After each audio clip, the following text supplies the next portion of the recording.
Tonight on HBO Sports Boxing After Dark, you'll see a rising heavyweight destroyer from Samoa, David Tua, attempting to avenge his 1992 Olympic loss to Nigeria's David Izon.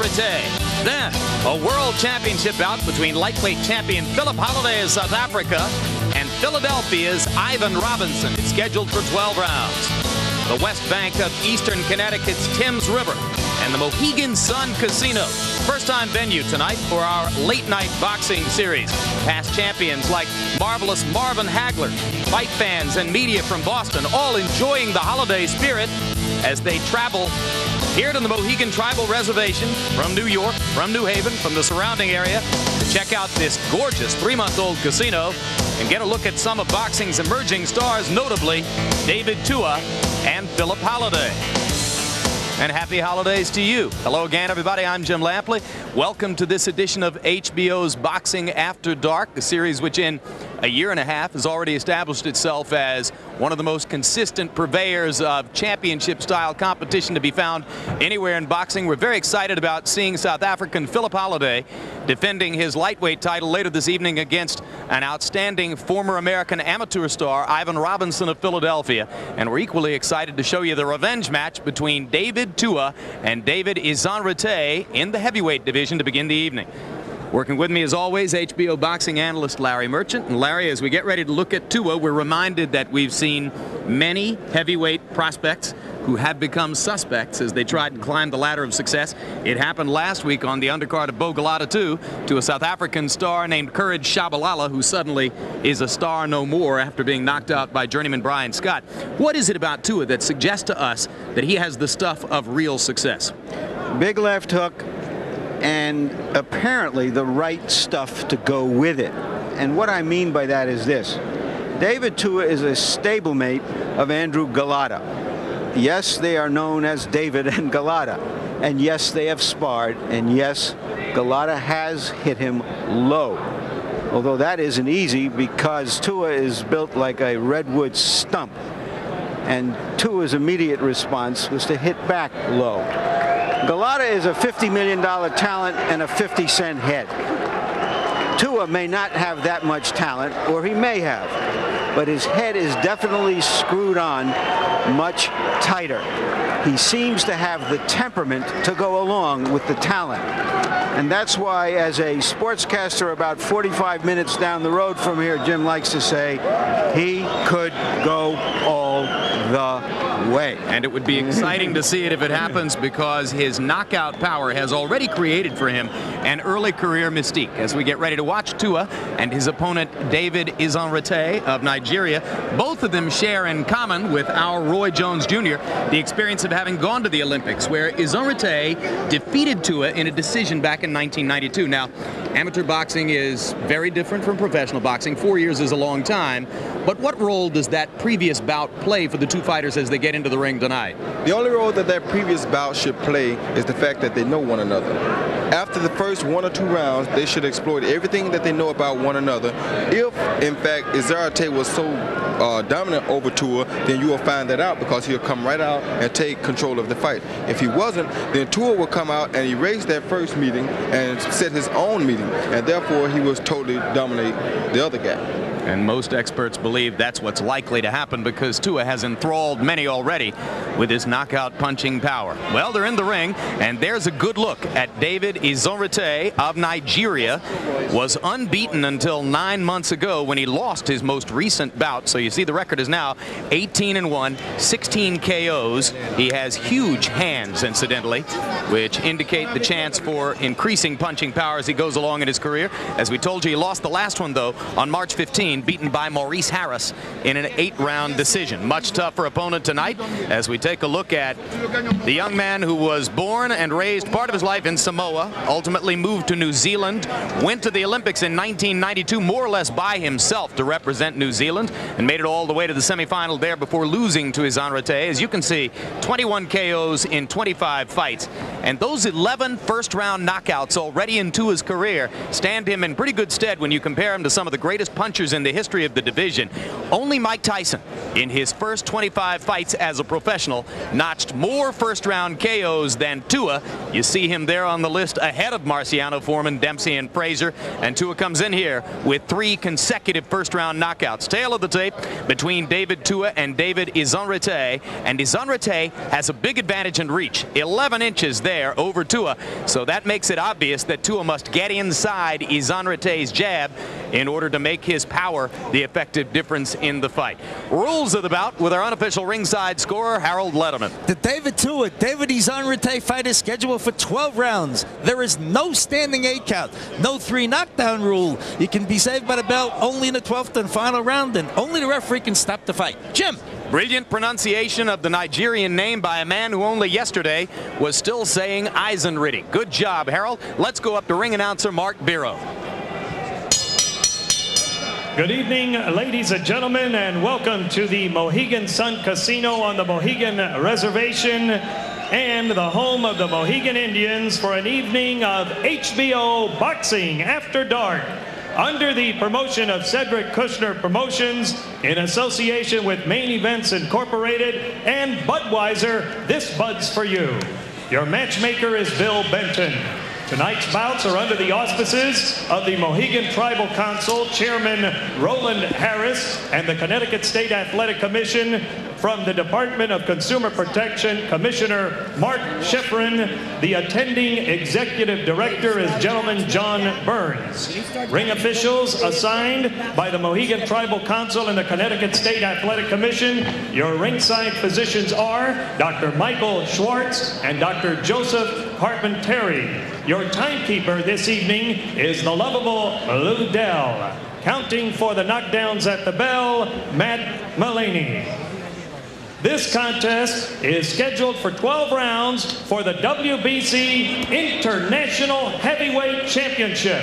Your ring officials assigned by the World Boxing Council, President Jose Suleiman, and the supervisor is Aníbal Miramontes. Your judges at ringside are from Hartford, Connecticut, William Hutt, from Brick, New Jersey, Tom Kazmarek, and from New Salem, New York, Fred Ucci.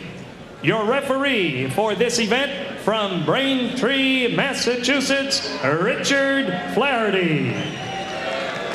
Introducing now the principals first. In the red corner to my left, wearing the white trunks with blue accessories, he weighs in at 224 pounds. His professional record, 18 victories, 1 defeat. He has 16 wins by way of knockout. He hails from Lagos, Nigeria, and now makes his home in Paris, France. Here is the challenger, David Izon Righty. His opponent in the blue corner, wearing the black trunks, white accessories, he weighs 223 pounds. He is undefeated in 25 professional bouts. He has 21 wins by way of knockout. He hails from South Auckland, New Zealand. Here is the WBC International Heavyweight Champion, David Tua. 12 rounds for the WBC International Heavyweight Championship.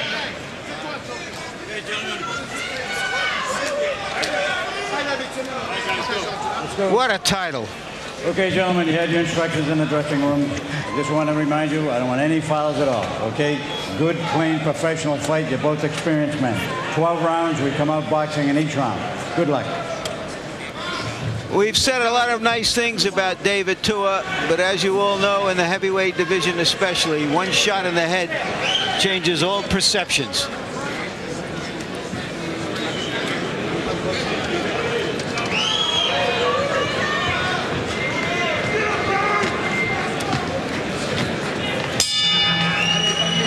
David Izon comes from Lagos, Nigeria. He said that his tribe is the Izon tribe. Family name is Rite, thus the name Izon Rite. Speaks French and lives most of the time now in Paris. Starts to get the jab working, but he seems to loop that jab just a little bit. The one thing he'll have to do here is be prepared to go for a little while. In amateur boxing, 3 rounds and it's all over. Tonight, Tua will be in his face for a great deal of time.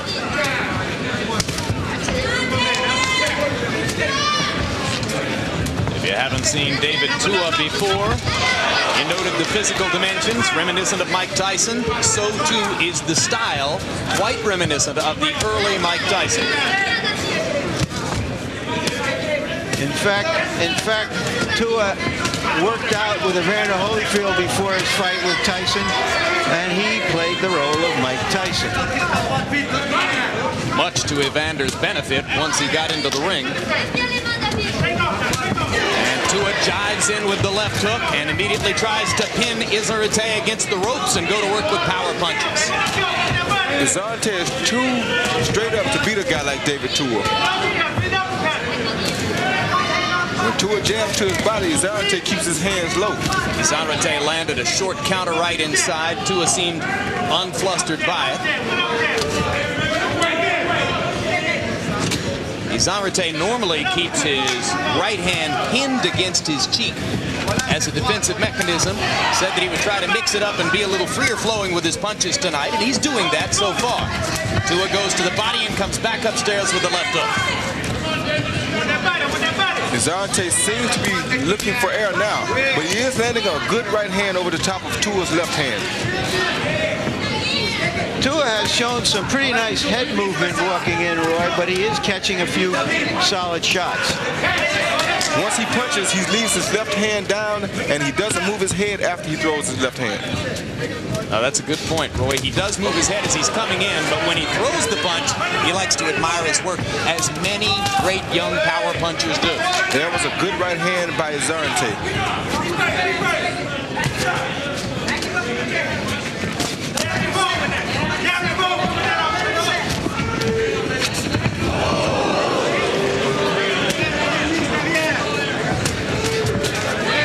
Combination by Izon Rite.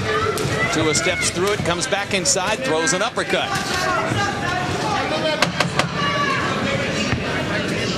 The reason this fight probably is so hard for Tua is because this is a tall, standstill boxer. And the first round knockout streak comes to an end as Tua begins stepping up in class. Izon Rite, a better opponent than other recent entrants. Well, if you speak French, you know what instructions David Izon Rite was getting. We anticipate getting an interpreter there to help us with French instructions in Izon Rite's corner. He lands a short right hand inside to begin round 2. What I was about to say at the end of the round was that Izon is a tall guy who is a slugger. This is very difficult for a short guy that is a slugger. Because when you're tall and a slugger, you have the reach. So he gets to hit Tua before Tua can ever land any punches. So what's the best way for Tua to get inside of Izon Rite's stuff? The thing is who is the better inside fighter? Izon is going to win the fight right on the outside, right there. See, that's where he's landing the good right hand at, because he's just far enough away to where he can hit Tua, but Tua can't hit him. When Tua gets inside, he still is a good inside fighter, and he lands there too. So Izon is actually better suited for this style right now. Tua would have to, I guess, stay way out and go way in. Izon Rite has crashed a couple of good right crosses off of Tua's head here in the second round. He has a very quick little right hand, Jim, and he's been able, just like that. And he's giving Tua some problems with it. Tua should also beat his body a little bit.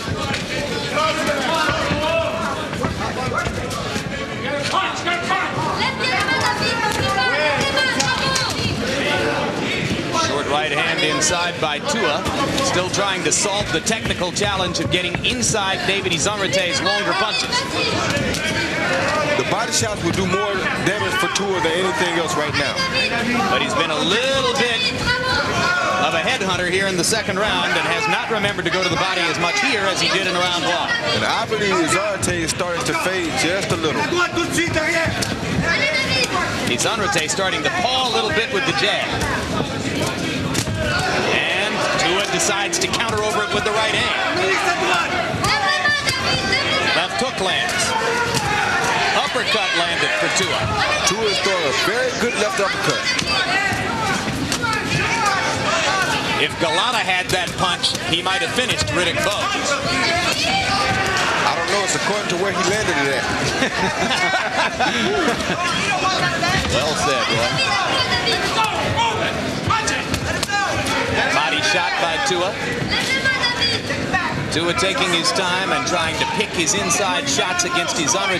Izon not nearly as formidable in the last minute of this round as he was in the first.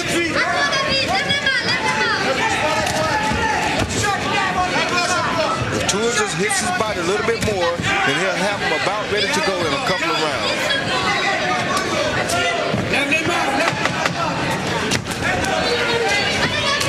Izon starting to miss. Tua starting to land more frequently. It comes from your French? I won't say where it came from. That's rather spectacular, Larry, if that came from your French lexicon. They don't pay me to do that. Hiding your light under a bushel. No, notice where his right hand is. They wanted to keep it up high. He can't keep it too high because when he's that close, he has to watch for that left uppercut right there. Yep.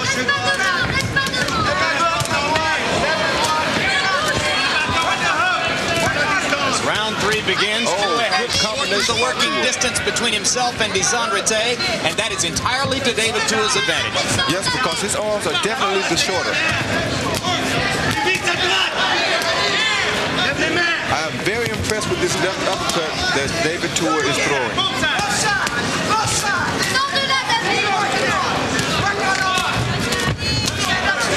Now Izon bangs out some space by going to Tua's body and coming back upstairs.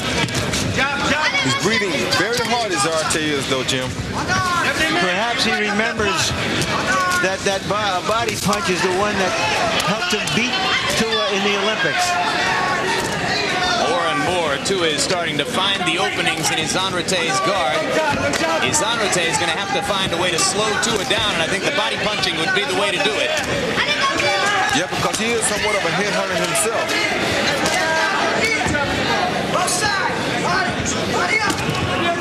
Oh, good shots by Izon.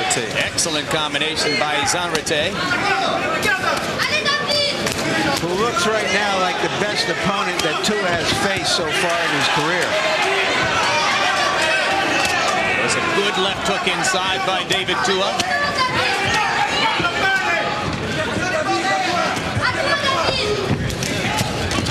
The only thing about him, I think, is that he fights the same type of fight that David Tua fights. Doesn't use his reach advantage, Roy, right? No, he doesn't at all. Tua threw that left uppercut from far away. Now he steps in closer. There's a danger in throwing the uppercut from far away. Just ask Buster Douglas, who wound up on his back against Evander Holyfield, for making that mistake.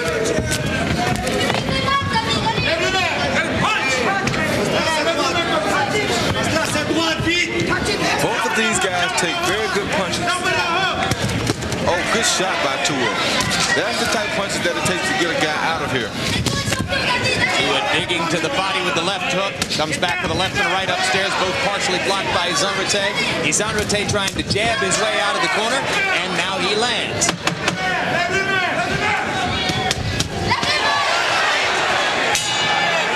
Whoa. Ouch. Those hurt. Allez, mets-toi là. Mets-toi là. Souffle bien. Bravo. Souffle bien. Souffle bien, David. Congratulations, David. You make a good round. Bon, là, David. We are good, David. Souffle bien. Tu boxes comme ça, David, tu vas gagner. Hein? If you follow boxing like this, you are going to win that fight, David. You still have to put your hand up because it's still dangerous. David, dès que tu as bloqué, envoie-moi cette uppercut. Uppercut, crochet, vais vite. As soon as you can, you put the uppercut and you go, David. Pour tuer, pas pour t'amuser. Tu as compris? Mais en attendant, tu donnes ton direct du gauche qui fait mal, hein? Il fait mal et tu prépares ça. Watch David Tua, who is trying to deal with that high right hand that protects the right side of Izon Rate's head by coming up with his uppercut. You know, Lou Duva wanted a tougher fight for Tua than he's had recently. I'm not sure he wanted one this tough. Well, it's great action so far. Just to give you a numerical indicator, according to PunchStat numbers, the average heavyweight throws 45 or 50 punches in a round. In round 3, Tua threw 81. Izon Rate threw 85. So they're working awfully hard for heavyweights. Very hard. And the one thing Lou probably wants to do is to build his confidence by letting him beat the guy who he lost to in the Olympics. This is a big confidence builder for Tua. Then he'll probably send him after a heavyweight title. A world heavyweight title. Of which there are several. At least. Again, they fire away in close quarters. And again, Tua has Izon Rate pinned against the ropes. And again, Izon Rate uses the left hand to try to get himself out. He's throwing that quick right hand less and less. And that has to do with David Tua's left hook. That's right, because he has to keep that right hand home now to try to stop the left hook and the left body shot. One thing that Tua can do that Izon Rate can't do is put punches together in combination type form. Which means throw 1 or 2, sometimes 3, 4, and 5, all good 5 punches. There's the right hand as Izon Rate comes back away with it a couple times. Izon Rate's got a little counter-punching ability when he's willing to go ahead and cut loose. There's that uppercut again. And Tua is looking for the uppercut to turn out the lights. Tua throws a deadly uppercut. Another Tyson reminder. Missing and reaching with the right hand uppercut. He's about to go uppercut crazy, but that was a good reason to do it. The left uppercut seemed momentarily to stun Izon Rate. And Izon Rate doesn't move.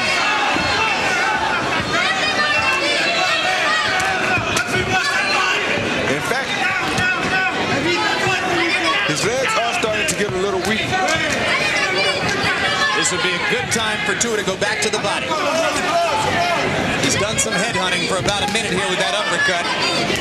Obviously, he's thinking finish, but you got to go back to the body to do it.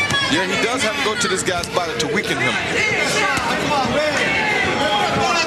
Oh, hard right hand by Izon Rate. Misses the second one. Unexpected rally there for the Nigerian. Tua was thinking that Izon Rate didn't have that left in him. And there's a good quick left and a right hand as Izon Rate rallies in the last 30 seconds of the round. That was 2 good body shots by Tua. Unbelievably enough, they threw 166 punches between them in round 3. They threw 166 punches between them in round 4. Harold Letterman, how do you score the fight after 4 rounds? Larry, 3 rounds to 1, 39-37, David Tua. I think the biggest problem David Izon Rate has is that he's fighting David Tua's fight. And when you fight with your back on the ropes, it's very, very hard to get off a good, solid power shot. Tua, on the other hand, has got real good leverage coming forward. And Izon Rate can't seem to get real good power because his back is laying on that rope. I have the fight 2 rounds to 1 and 1 even for Tua. Tua is getting hit with too many straight right hands right now. This is something that he needs to make an adjustment on in this fight. He doesn't need to wait to go back to the gym. He needs to get his left hand up some now.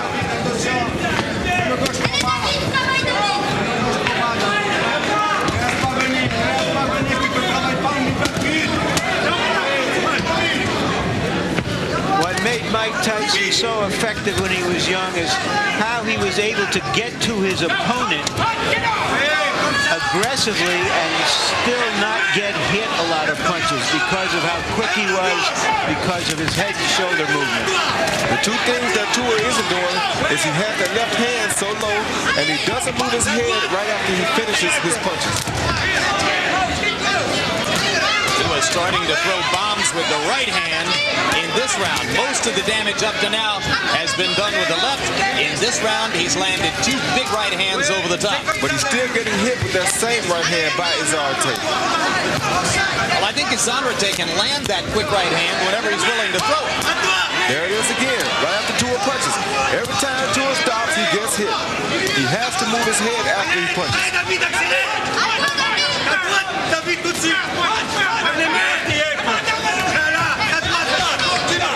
And by now, surely, as you said in the opening on camera, Roy Jones, whatever happened in Barcelona 4 years ago is no longer a factor because they've got a whole new history to deal with now. That's right. You saw the referee warning the corner of Izon to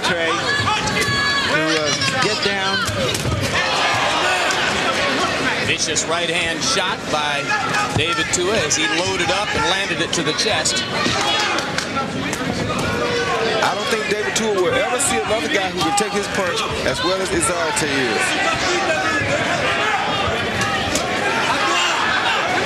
That's saying quite a lot. Tua's some puncher. Yep. As you can see. What was a smart thing for him to do then was when he made Izon miss the big 2 punches, that takes a lot out of you. So he immediately rushed and went to Izon's body. That was smart. Tua tries to finish every round with a flurry, but here, time runs out on him. Well, this will be an interesting fight to score, and if it winds up on the scorecards, I don't know. All bets are off because Izon is throwing more jabs. He clearly has an advantage when they stand at distance in the middle of the ring, and he's not doing too badly off the ropes, although Tua is able to pressure him into the ropes and maintain the aggression most of the time. Tua also has a little scrape in the corner of his left eye from that right hand. Oh, right there of Izon. So Izon got a chance as we get to the latter stages of the fight. Round 6, scheduled 10. You heard Ronnie Shields in Tua's corner saying, throw the right hand, double up with the left hook, and let's go home. I don't think it's going to be that easy. I don't think so either because he's depending on the fact that Izon hopefully will only expect 1 left hook and the second one will catch him by surprise. And if that does happen, then we probably would be able to go home. The surprise punches are the most dangerous. Just to continue the Tyson comparison, of course, you'll recall that in his pre-championship stages, Tyson himself had to go the distance with some fighters like James Quick Tillis and Mitch Blood Green, who were able to nullify his left hook with their size and their jab. Yeah, but he wasn't catching right hands like this on his chin at the same time.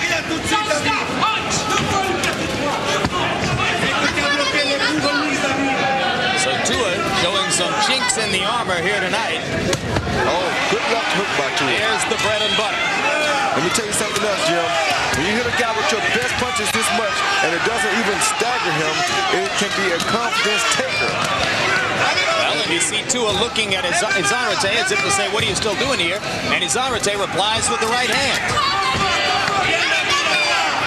As though to say, I'm not only here, what are you doing here?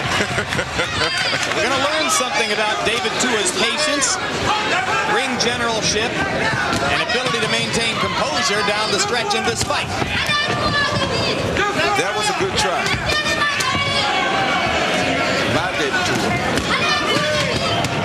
Oh, good body shot by Tua. To the body.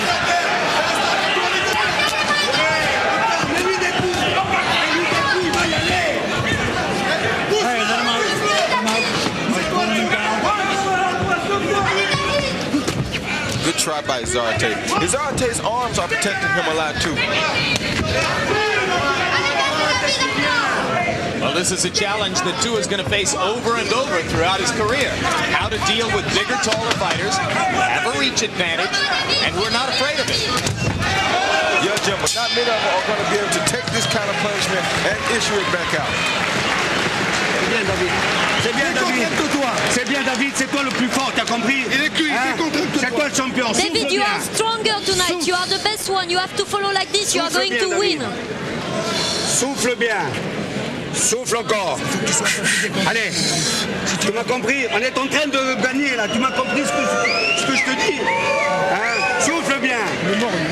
Il est mort, hein? Oh, il est fatigué. David Tua having problems sometimes getting in close, leads with the left hook, but he hasn't seriously even stunned Izon so far. Come on, you got to go on this guy. Come on, this guy's tired as hell. Come on. You're not even touching him in the body. You're strong. You're not hitting him in the arm. But get out there and fight now. You're strong now. Come on.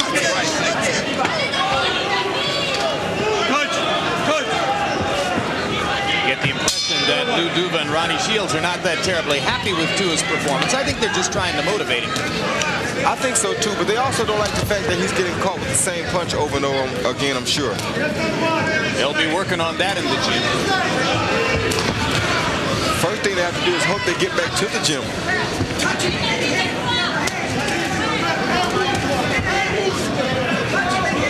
It's not good to let a guy hit you with the same punch over and over again, because that punch gets harder and it starts to weaken you more, and it wears on that spot. Well, Izon has been landing the jab too, and he's begun to assert himself a little bit more with the jab in the last couple of rounds, as he's doing right there. He throws more jabs than Tua throws left hooks and right crosses, and that could catch the eye of the judges as the fight goes on. Yeah, it could. That hurt Izon. That hurt Izon, no question. I think the uppercut about 3 rounds ago, and then maybe that punch were the two that have done the most damage. Yeah, but he's been hit 15 punches to that one he landed so far. Make that 2. Izon needs to pick that right hand back up again. You're talking the sport about a guy having a good beard. Izon has a pretty good beard, and he's shown it here tonight. A fantastic beard. You know what Duva wanted Tua to do, guys, was to pound on his arms and his shoulders and everywhere and tire him that way. If he can take that, I think you're right, Roy. Fantastic beard. That was some shot right there. This is a Ray Mercer kind of beard.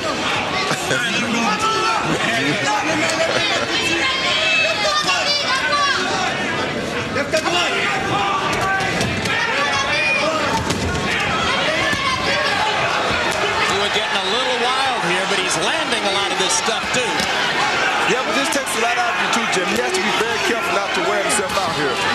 And he's not throwing combinations, and he's not going to the body, and he's going to get another dressing down from Ronnie Shields between rounds.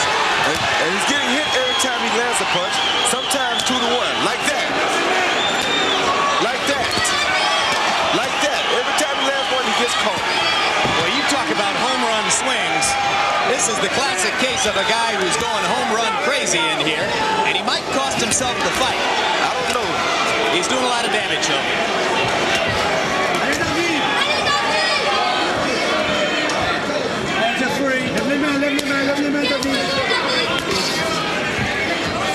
One fighter or the other needs to go to the body right now. The big punches make you very tired. Somebody should go to somebody's body.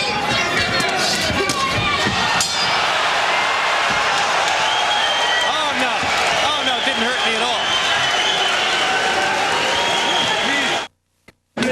Right at the very end of the round, the punch that could have been scored a knockdown had it occurred a few seconds later. Yep, the guy was off balance. It wasn't a clean punch. It landed basically behind his head, and he was off balance.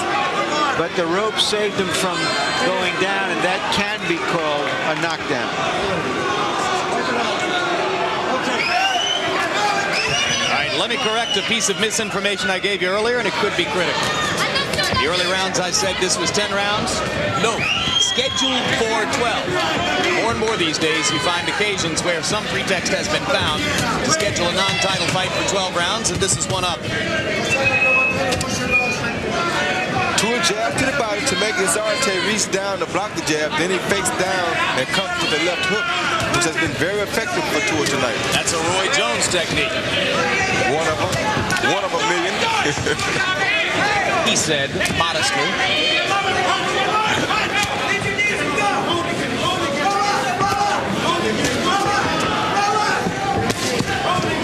So as round 8 proceeds, you're looking at this round plus 4 more after this one. And that makes it quite a war of attrition if it's going to go the distance, because they've thrown an awful lot of punches already. And they both look a little fatigued. And there goes Izon taking Roy Jones's advice to go to the body, but only with 1 punch. Which is definitely not enough. Now, I agree with Larry. I think Tua looks real tired right now. Because he exerted himself a lot in that last round, Jim. Yeah, he was trying so many home run shots. And as you pointed out, Roy, that takes a lot out of him. Right hand lands for Tua.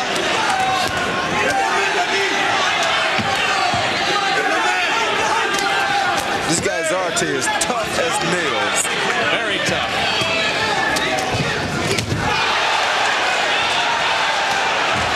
And Izon is starting to feel these left hooks more than before. But he constantly fights back, Jim. What's that? He constantly comes back and retaliates. Yep. Oh, yeah, and he came back to the body that time. It shows that he still has his wits about him. Couple of very strong heavyweights.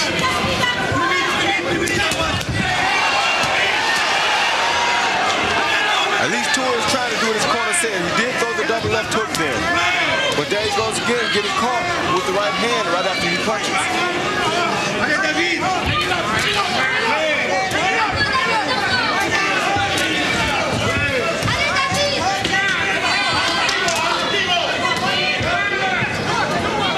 Izon not sticking the jab as much in this round, and it had helped him to build momentum in recent rounds. Tua trying to chop that tree down with the left hook. There's the body shots I'm talking about. Combinations to the body, I think, would do it for Tua if he can find the energy and the resourcefulness to throw them. There's always a little lying that comes to the fighter when he's gone through a round like that. Punch count dropping now as both fighters begin to tire. In the middle rounds, they were throwing more than 80 punches apiece per round. In that round, Tua only threw 47. Izon threw 63. And Izon saw his punch count drop because he quit throwing the jab. Only 20 of them in that round. Harold Letterman, how do you score it now through 8 rounds? Larry, 6 rounds to 2, 78-74, David Tua. I thought he had a big 8th round. He really hurt David Izon. I think Izon still should get off those ropes, move a little, take him into the center of the ring and try and hurt him. I definitely think David Tua is ahead of the fight, but I don't know if he has it by that much. Izon has been countering everything that Tua has done, and I just can't say he's that far behind in this fight. I have it 5-2-1. But this is no walk in the park or on the Indian reservation. This is a good, tough battle. Tremendous learning experience for both fighters, both of whom appear to have possible big futures in the division, or at least operable futures. Looks like 2 big buffalo meeting on the terrace. Yep.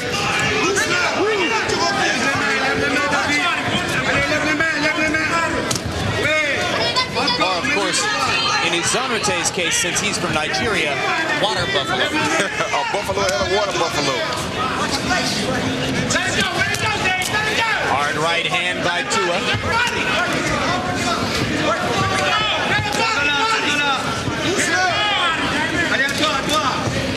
And still the punch count is dropping, particularly in Tua's case, as he tries to load up one big shot. I like the body work Tua is putting in, though.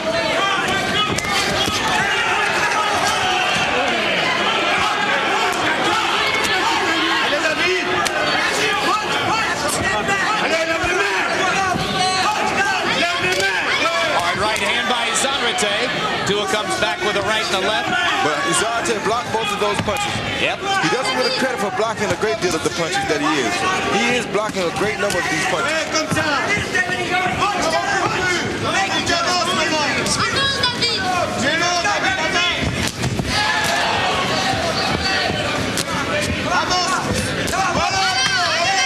Uppercut lands for Tua, snaps Izon head back. Tua slips some punches inside and tries to go back to the body. I definitely think Tua has what it takes to become a heavyweight champion. No doubt. Why do you say that now, Roy? Because he's taking everything that's coming at him. This guy won't go down.